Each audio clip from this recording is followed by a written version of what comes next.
the Strong Enough podcast, where we talk about the challenges and celebrate the triumphs of people just like you.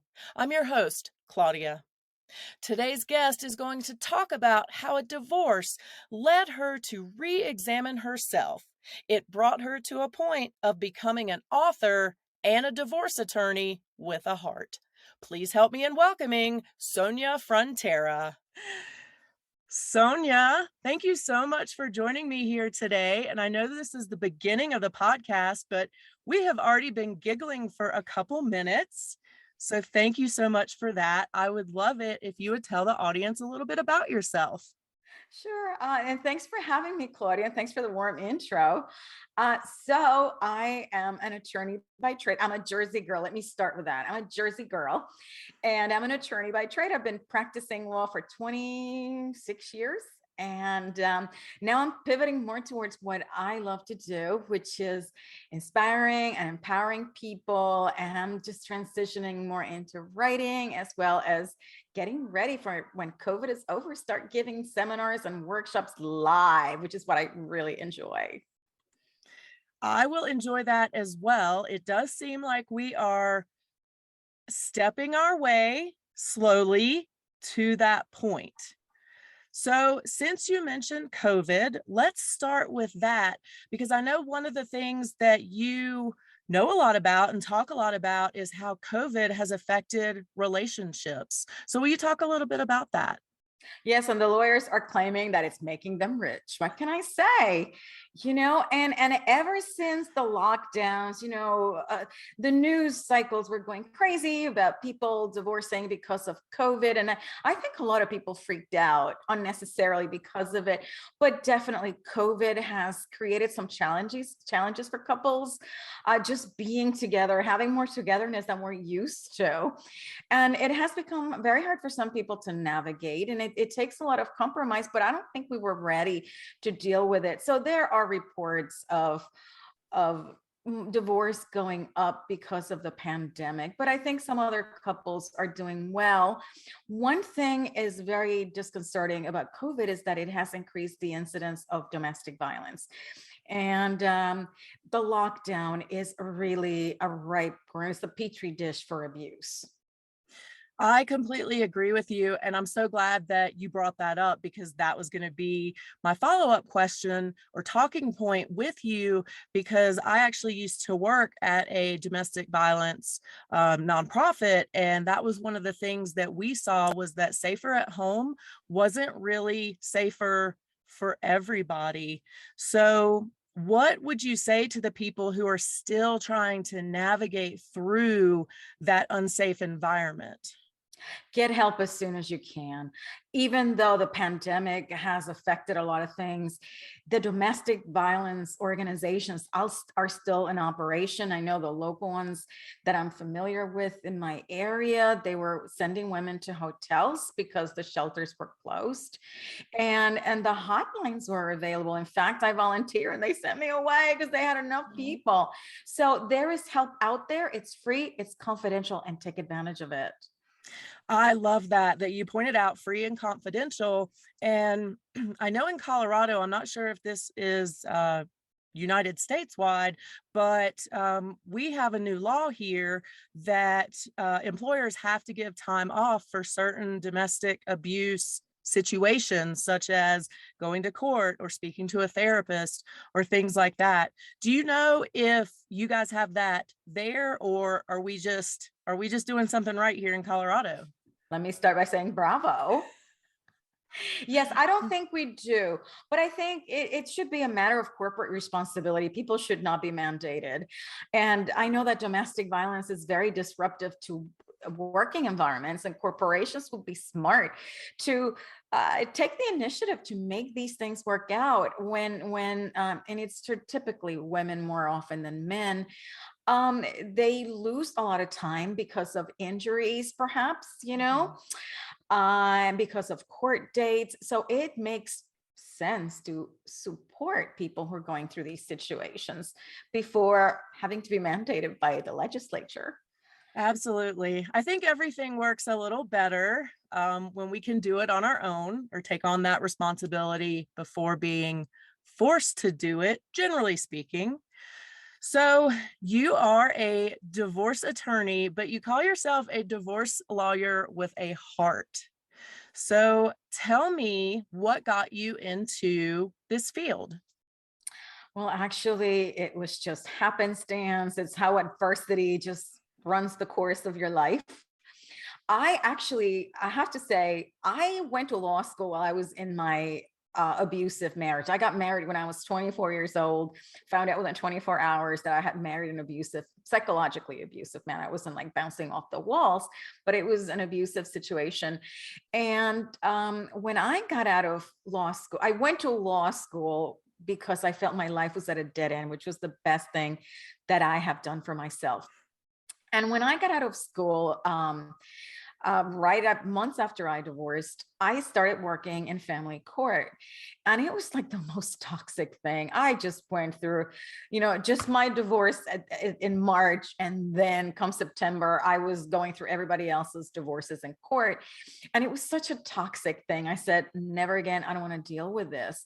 But then after practicing for many years, I got sick. I developed chronic daily migraines. And I used to be a litigator for government.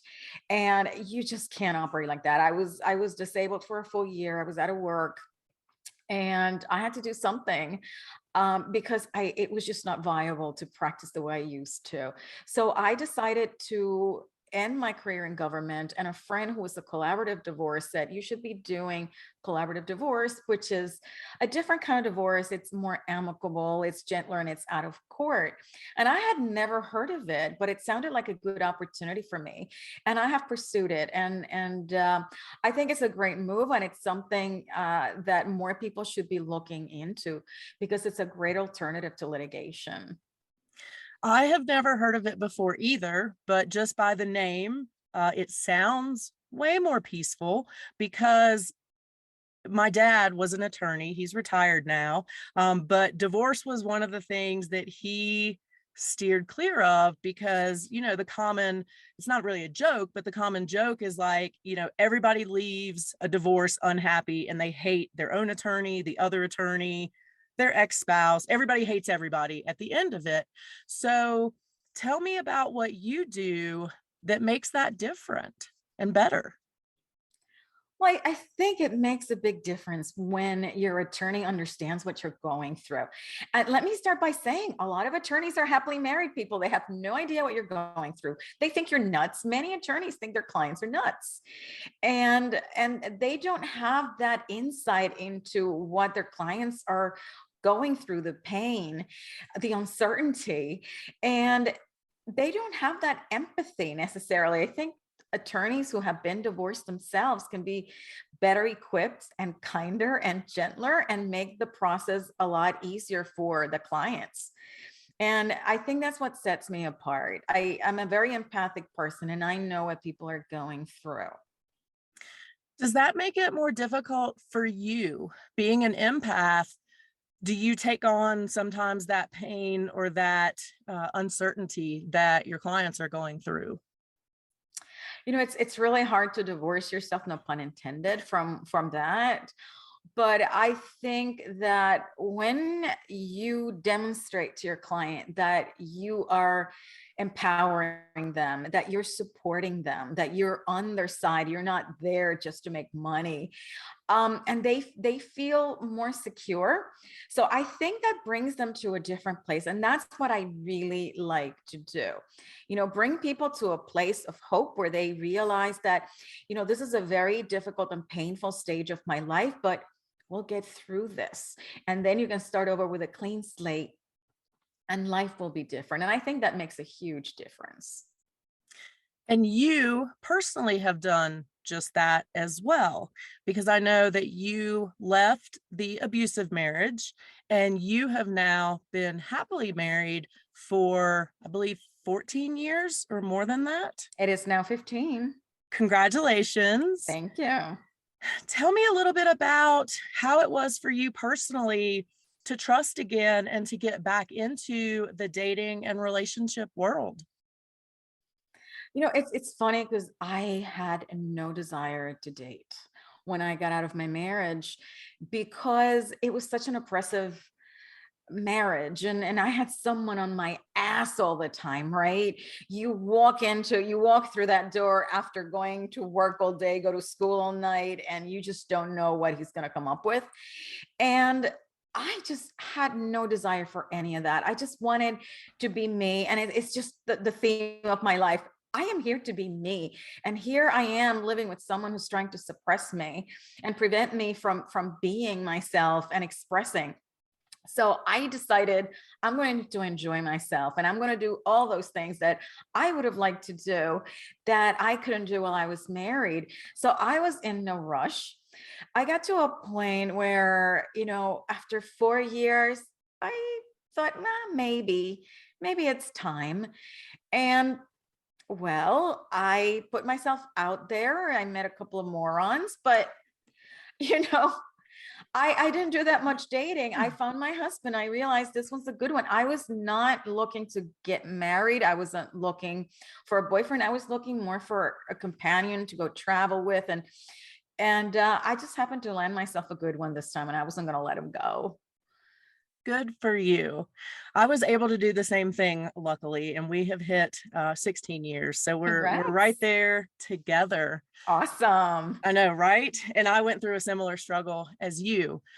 What I would like for you to share, if you don't mind, is what was different about you entering the abusive relationship that set you on a path? And again, not your fault. None of it was your fault.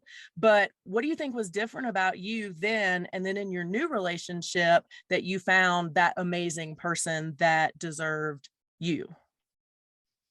I think and I recommend this to all my readers and anyone who cares to listen, that you really need to take emotional inventory and try to understand how you ended up in that situation. And for me, I think I ended up getting married so young because I was listening to those messages that say you need to get married and you need to get married young. I'm from Puerto Rico, and it's a very conservative culture. And actually, for me, going to school in the mainland was a little bit of a scandal, and some parents would say to my dad, "Well, my daughter left from the house to the church, the altar." And I wasn't going for any of that, but I felt that I needed to get married, and I got married young. I married my first serious boyfriend without realizing that that was not the right path. I should have been more examined.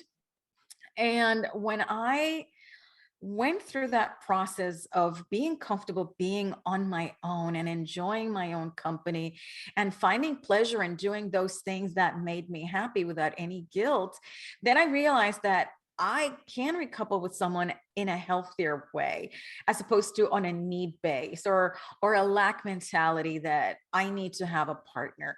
And I think that's where a lot of people fall, what a lot of people fall for, that destines them to end up in relationships that are unhappy and unhealthy.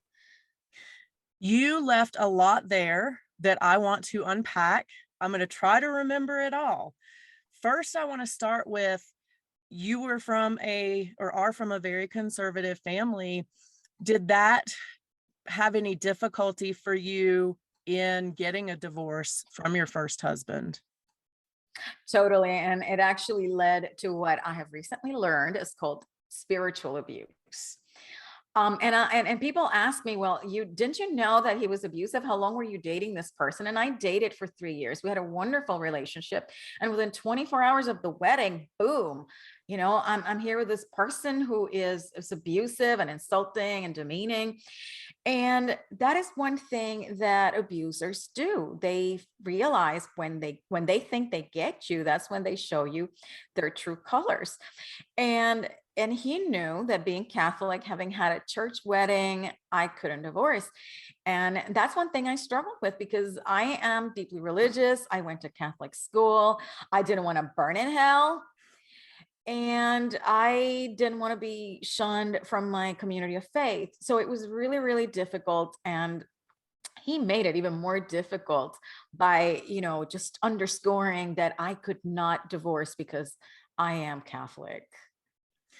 I'm so glad that you said spiritual abuse, and I have never heard that term before But I know exactly what you mean because I had a family member who went through a very similar, excuse me, situation as you, where the abuser kind of locked into the victim or the survivor, thinking, well, once I marry her, she'll never divorce me because she's a devout Greek Orthodox. She's, a member of the church. She has a very high ranking there. So she'll never be able to get divorced. And, I thought of that as abuse at the time, but I've never heard a name for it. Would you say that that's very common, particularly in something like Catholicism? Yes, it is. And also other Christian denominations that are even more conservative than Catholics. And not only do we have to struggle with spiritual abuse from our partners, but many of us don't get the support from the clergy that we need. And in fact, I learned the term spiritual abuse from another author whose very own pastor said, if you divorce, the devil wins. And there you are, right? Right. What do you do with that? Do you whose side are you on? The devil's? Are you still Catholic? Oh, absolutely. The Catholic Church is still my home. I flirted with the Episcopal Church because it's Catholic light and it's more tolerant and accepting and warm. So I kind of gravitate towards any spiritual environment that is supportive of my belief system and where I feel welcome and where I feel like I can grow spiritually.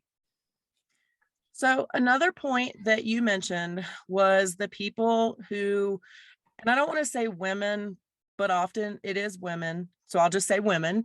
The women who a lot of times accept less than or have that lack mentality. So what can we do as a society to build people up so that they don't end up in these situations? I think we need to start with the inner work and then go from within to the outside because we are accepting these messages, right, from society, but we need to discern ourselves what messages are true, which ones serve you, and which do not. And once we have that mind expansion, from there, we can start thinking differently, teaching our children differently and expressing differently with our friends as well, because these are pressures that we all get from all sides, and we need to make that internal decision, what is right for us and what is not, and make our personal decisions from that perspective, that point of power, as opposed to subservience to other people's messages.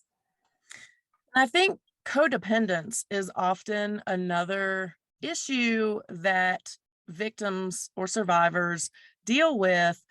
They get latched into that abuser or that bad relationship, and they feed off of it to some point. So, how can those people learn to walk away? I think the key to everything is empowerment. First, awareness, and then self empowerment. And that is something that I did instinctively for myself. I worked on myself. I worked on strengthening myself so that I would not give the weight to the abuser's behavior or the importance that I otherwise would have. And the way I like to put it is like I had this person being verbally abusive or saying things that were very hurtful. And, let's say, like he liked to say, you're worth less than the dirt under my fingernails. And I knew I wasn't worth less than the dirt under his fingernails. But I think somebody who's been exposed to that kind of message growing up and may have self-esteem issues might internalize that and go from there. But you need to switch gears and say, wait a minute, I'm not worth less than the dirt under someone's fingernail.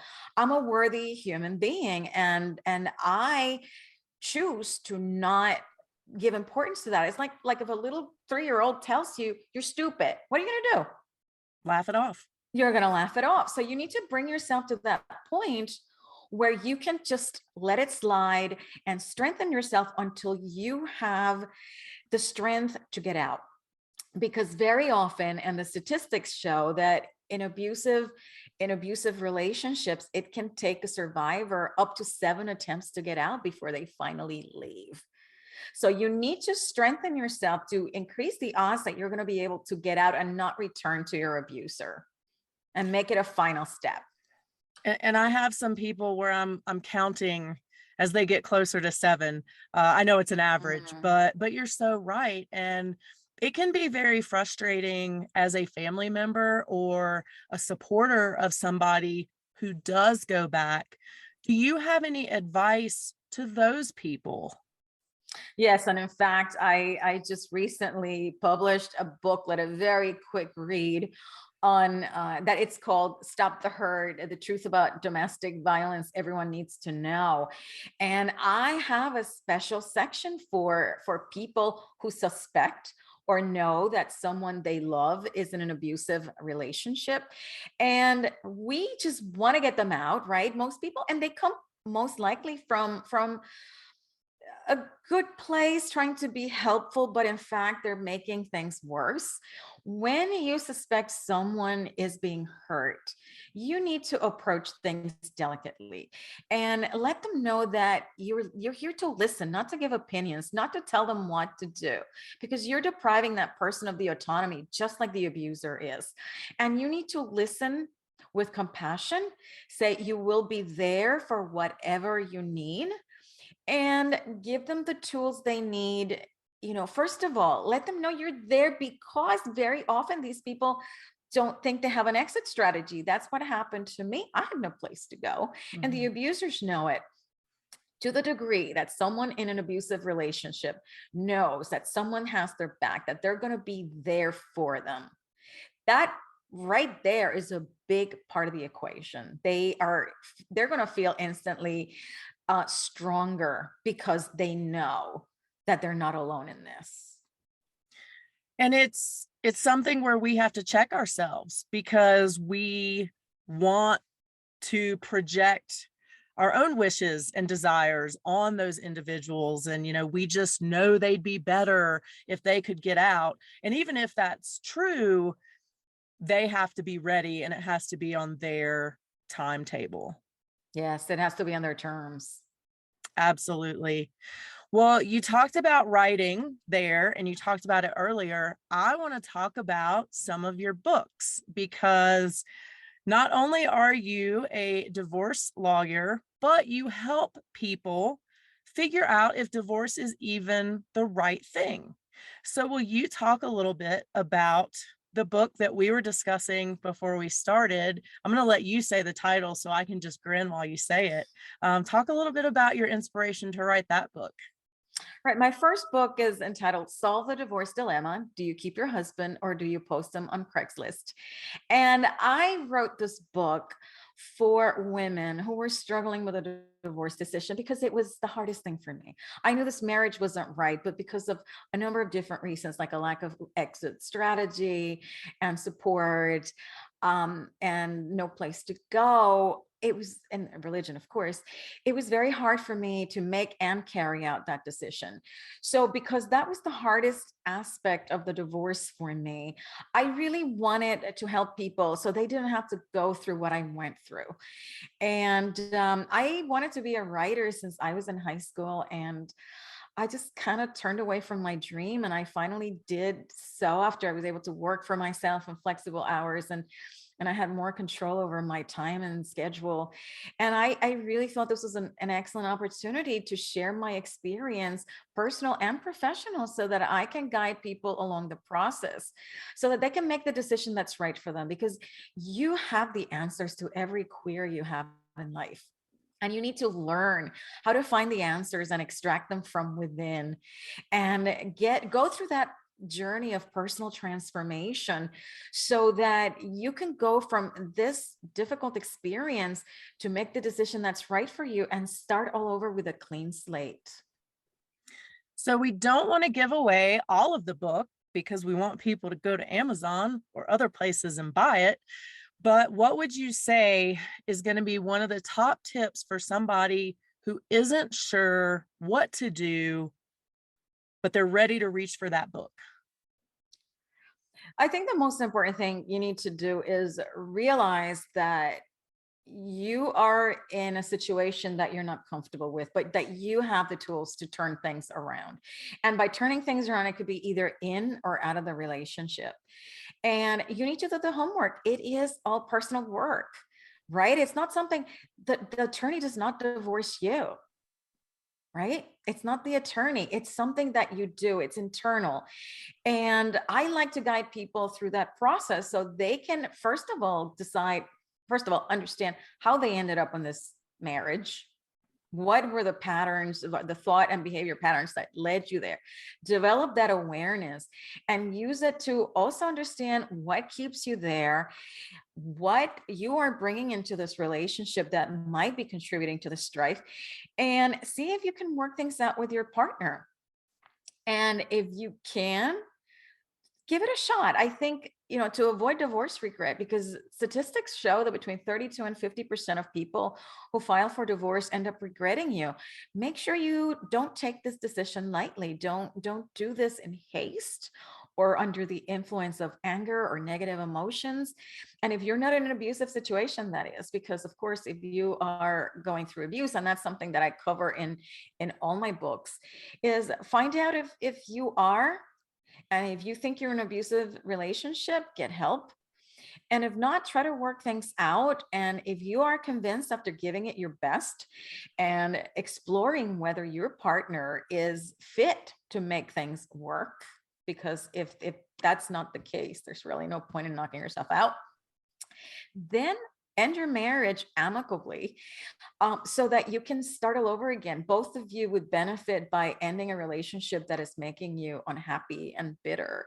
And I don't leave it there. I really think part of what's really key about making your life work after divorce is going forward, not just with a clean slate, but just explore those attachments that you still have to the relationship and clear yourself of them. Clear yourself by forgiving yourself and your spouse and anyone who might have contributed to the unrest in your relationship. And then start pursuing those things that make you happy, which is something we should start doing at any point in our lives, so that we can create a life that's on purpose and fulfilling, so you don't go and repeat the same mistakes with the next partner and so on, because so many people end up marrying the same person in different bodies over and over again. Or dating them, which was my issue previously. So I totally get what you're saying. And I love that it's kind of a workbook almost of getting you to the point of deciding what is best. Now, we know there are so many people out there who struggle to do that inner look and be willing to really be honest with themselves and talk about or think about what they need to do and what they need to work on to be better. How do we get through to those people? And this is a question I ask a lot because I really want to, there's no magic answer, I guess, but I really want to reach those people who are still struggling even to take that step. Yeah, and it's natural. I think many people are afraid to look within because they're afraid of what they're going to find, that they're not going to like it.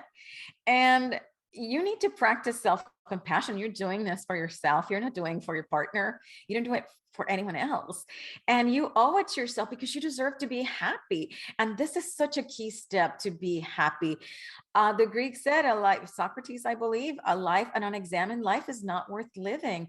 And you need to examine it because it's liberating. It is the portal to your happiness and your freedom. So it's definitely worth taking that chance of looking in. And if you're afraid, go to work with someone, work with a therapist. You don't have to go it alone. Right? Find that support, that non-judge, because I think one of the worst things is that we're hard on ourselves. Mhm. And sometimes the people in our lives don't give us the support we need. They're projecting their beliefs, their insecurities onto you. go to a neutral third party who can help you sort through these things. I completely agree with you, and I have given the therapy thumbs up many times on this podcast. I know therapy isn't for everyone, or some people aren't ready to do therapy.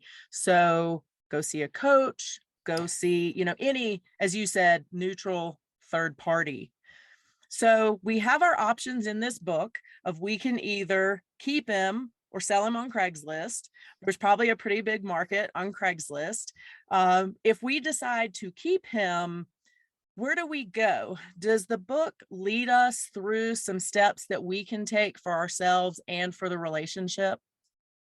Well, yes, and even though this book is labeled as a relationship book, it really gives you strategies for quality living and to live an empowered life. And that's really what I want to do, inspire people to live empowered lives, and that is done through self-awareness, self-expression, and self-love.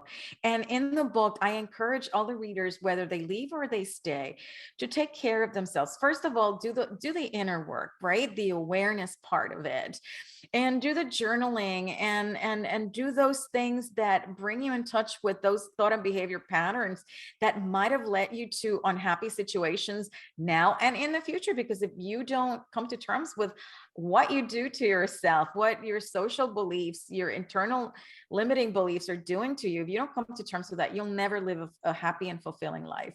So that's the self-awareness part of it that everyone needs to go through. And then the self-expression. Very often we are unexpressed in our relationships, and part of the inner work is finding out, who am I, not in a relationship but as an individual.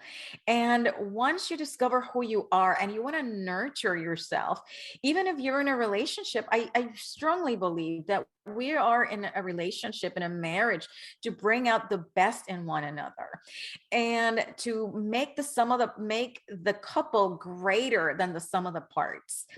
And once you do that work, and once you realize who you are, and you seek to fulfill yourself and your purpose, you can create a wonderful future with your partner. And especially if the partner is part of that exploration. I think it's, if you're not in an abusive relationship, your partner should be doing the same kind of inner work so that you can enhance your relationship. And that's why I created the second book. We can talk about that later, but just sticking with this theme, that's the self-expression, and then the Mhm. self-love. We need to learn to love ourselves, and that is really going to help with a lot of the different issues we are going to encounter in life. And I like to say that self-love or self-care is more than a bubble bath. It's Mhm. more about self-acceptance and compassion, and nurturing ourselves in mind, body, and spirit. And so I give strategies for staying healthy, and and body wise, and other strategies to nurture your spirit, whether it's through your devotionals, your journaling, taking little baby steps that make you more content in your everyday life. And I think that's something that serves everyone, whether you are married or single, looking to date, or recovering from a divorce. This is some work that we all benefit from doing, and it's not that hard. It can actually be a lot of fun. I am so glad that you said self-care is more than just taking a bubble bath, because I think so many people do think that, oh, I just go for a quick walk, I just hop in the bathtub. And while those things can be relaxing and part of an overall self-care routine, I think a lot of people do um, misidentify what self-care really is. So I'm glad you pointed that out. We're not going to go down that road because that could take us forever. And I want to get to your second book, and I want you to talk a little bit about how that takes you from selling or not selling on Craigslist forward. Yeah, so I wrote the second book because men were reading the book, and in the publishing industry they tell you that you need to niche down and that you can't have such a big audience, so you pick women because of course I'm a woman and men don't read these things. Men are not interested. And I was so shocked that men were picking up the book and reading it and writing to me, and they were complaining, well, this is too biased for women. It's like, well, what do you expect? This is a book for women. All the examples are about things husbands do, right? And I was inspired to write an expanded version that men can read and that couples can do with each other, so they can do together, which is going to bring them closer. So that's why I wrote Relationship Solutions, Effective Strategies to Heal Your Heart and Create the Happiness You Deserve. So I added some content that would be useful also for men, and I think it's been very helpful. I'm getting good feedback on that.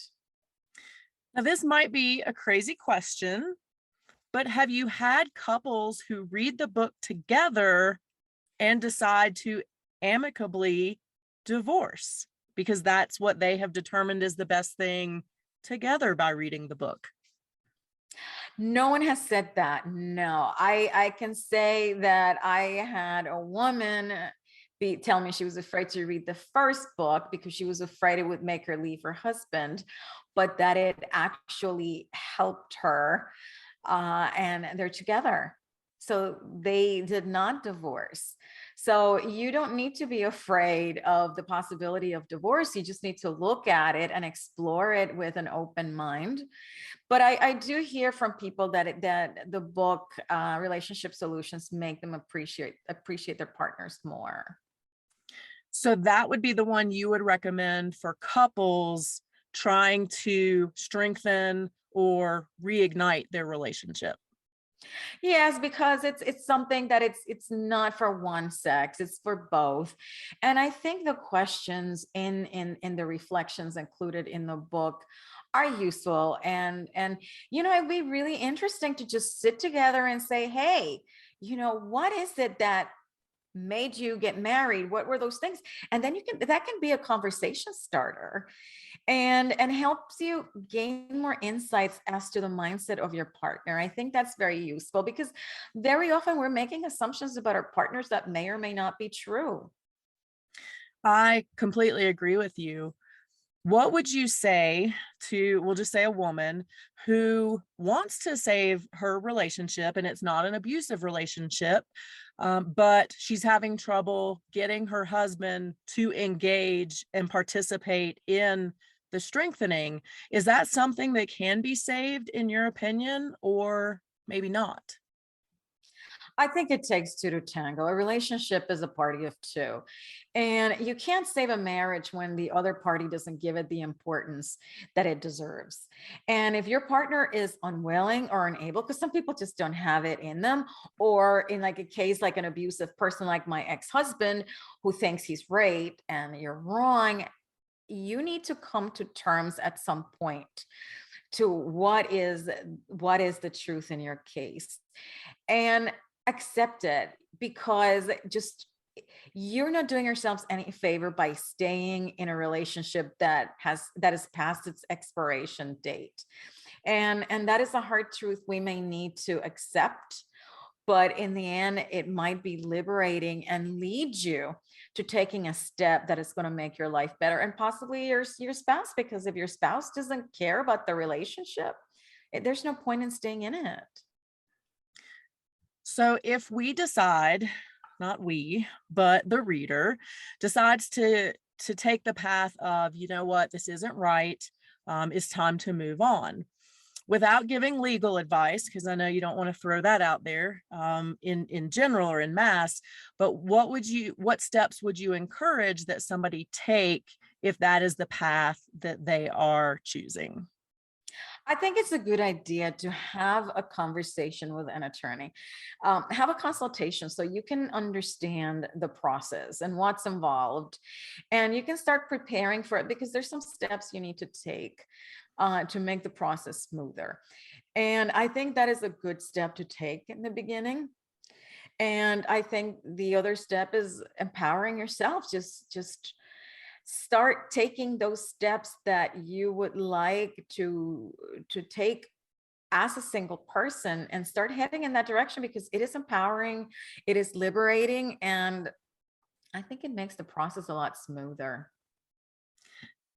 I know that one of the things you mentioned as well, that choosing the wrong divorce attorney can be just as terrible as maybe the wrong person that you were married to. So, how do we choose the right attorney if we are going down the divorce path? We need to be very careful. First of all, it's important to work with an attorney who works in family law. You know, you don't want to be working with your best friend's cousin, Vinny, who just got out of school and has been doing real estate closings. You need to work with somebody who is familiar with family law and can assist you properly and give you the right advice. And you also want to work with someone you feel comfortable with, because there's some attorneys that are very litigious, and they have a different path, and and their mindset does not work with yours, and you need to make sure you're on the same page. If you want to settle, if you want to have an amicable divorce, don't go with someone who's a litigator and just gets his or her jollies and puts his kids through school by engaging you in a never-ending war in court. So I recommend asking people, how many of your cases have gone to trial? Because that is very telling. The statistics show that more than 90%, and I think in New Jersey it's close to like 98% of cases settled. Settle before the divorce, settle instead of Mhm, going to court. So you don't want to be going to that 2%er mhm. and end up spending all this money. I heard from someone, not my client, whose attorney ended up, charging them $64,000 for her only. Um, and these were people who just had to divide their debt because there wasn't any money in there. So you need to make sure that attorney you work with is has a similar style and is willing to be strongly advocate for you, but without being overly combative. So you need, or if you think your spouse is going to be overly combative and try to hide things and try to take advantage and overreach, then you need somebody who's a strong litigator, or a strong advocate, not Mhm. necessarily litigator, somebody with a good settlement mindset that will get you the best outcome for you. I think that is fantastic advice. And I liken it to a time that we have talked about. It's okay to kind of date therapists. It's okay to go on a first date with several therapists until you find the right one. It's also okay to date attorneys, not literally, but go to those consultations until you find the right one. Like you said, somebody that you're comfortable with and who's on the same page. Yes, because picking the wrong attorney can be absolutely deadly. And then it's really hard to get rid of them when you get to the point where you're really dissatisfied. This person is making your life hell. Then it could be very late, too late to start switching attorneys, right? It's more costly to start over. So it's better to get it right, and get a recommendation from other people. Try to find somebody who is a recommendation from somebody who is happy with their attorney. And there's some really good attorneys out there. There's a lot of assholes out there, but there's some really nice people in the profession. Try to find them. And the best way to find a good attorney is word of mouth. Or check with a nonprofit who helps, let's say, women, and try to get a sense for who are the good attorneys in the family law arena, and they could guide you to someone who is compassionate and caring, that they're familiar with. I would love for you to throw out your top piece of relationship advice. You deserve to be happy. It's about being happy. You need to come to terms with the fact that you deserve to be happy. Sometimes we think marriage is supposed to be painful, that we're supposed to take whatever our partners inflict on us. No, you deserve to be happy, and that you have the power to create the happiness you deserve. It is your responsibility. It is not your partner's. Very often people also think you enter into marriage and that your spouse is supposed to make you happy. No, you make yourself happy, and you are not responsible for your partner's happiness either. So pursue the happiness you deserve. I think that's perfect. And I'm going to take it back to a Wizard of Oz quote. I think I've used this before, but you've had the power all along, my dear. The power is within you to make yourself happy, and you cannot place that responsibility or burden on any other human being. That is right. We are going to take a quick left turn here before I let you go. We are going to talk tattoos for a quick second. I love tattoos. The audience loves tattoos. We often show tattoos on here. Now, I know a little secret about you. You don't have tattoos, but it's because you hate needles. So what I would love to put in front of you is, let's say, no needles involved. So magical tattoo time. What would you get if you had to get a tattoo? It's free. It doesn't hurt. You can hide it when you need to. What would you get? You know, it's funny because I'm an animal lover. I'm an animal rescuer, and I'm a fan of the animal rescue site. And they had an article about animal tattoos to celebrate your pet. And I really thought about memorializing some of my beloved dogs, and they had some really cute ones. And I even thought about it, but because I suffer from migraines and I receive 31 Botox shots in the head every 4 months, there's no way I'm doing that. But if it was a magical tattoo, yes, I would get something, some really cute thing with a paw print to celebrate my doggies. That's amazing. And I'm contemplating a similar tattoo right now, but I actually will get it. It will not have to be magical. I will tell you, technology is evolving, and the newer machines don't even make noise. So it does Oh, hurt, but yeah, it's not that old school where you go in and you hear all the buzzing. So there, I'm just saying, Sonia, there could be a chance. you know There what? could be Okay. a chance. I have had henna tattoos I have had henna tattoos a few times when I travel.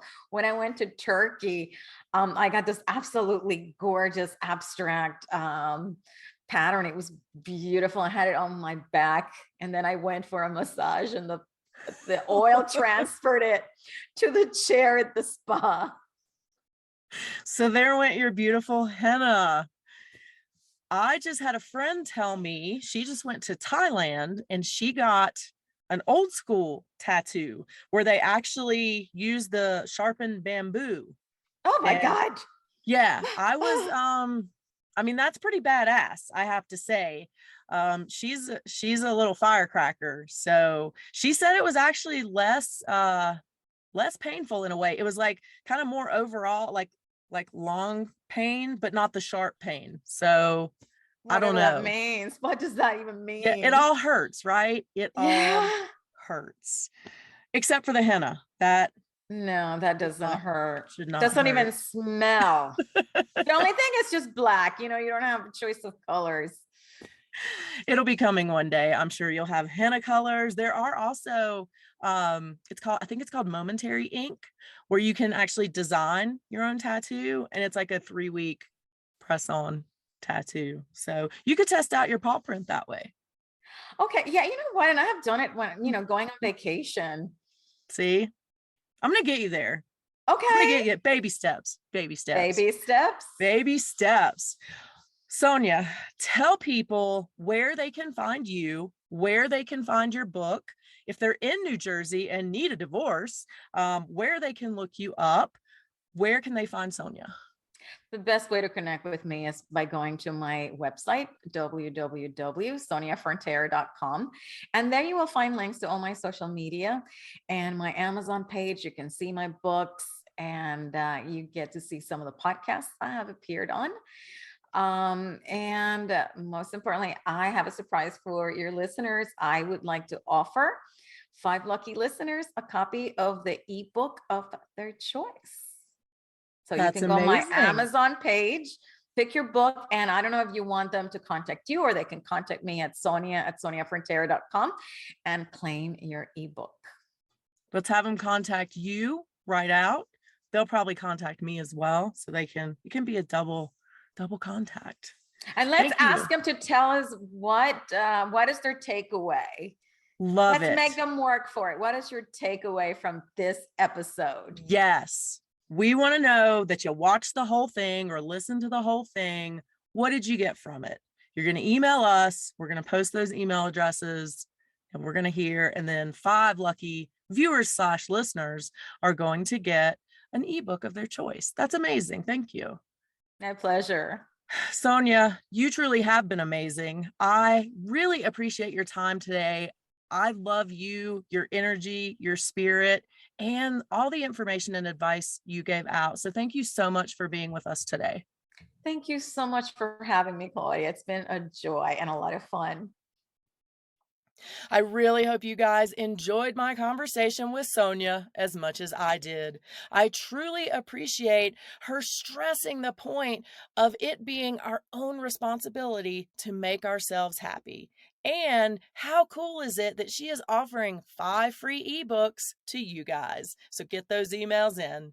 So remember, until next week, you are strong enough and you are worth it.